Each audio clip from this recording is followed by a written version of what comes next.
think it's one of a view of cautious optimism. I think we're seeing global developments. A lot of the risks we were worried about a short while ago seem to be a little less worrisome in terms of the international developments, whether you look at Europe, China, or the U.S. And I think that environment, Canada can do all right. I think growth this year is probably going to feel a lot like last year. We had a bit of a faltering in growth in the second half of 2012, so there's not a great deal of momentum heading into 2013.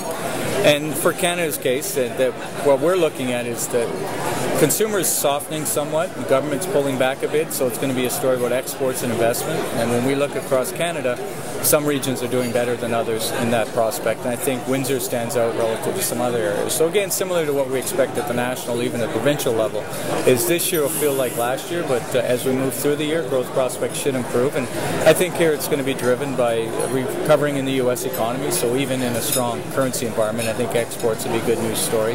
And the investment side, I think here we've got a number of investment projects that are already on the go, and they're big dollar amounts, and that's going to provide ongoing support for the economy as a whole. So I think it's generally a view of cautious optimism for Windsor, as it is for Ontario and arguably Canada.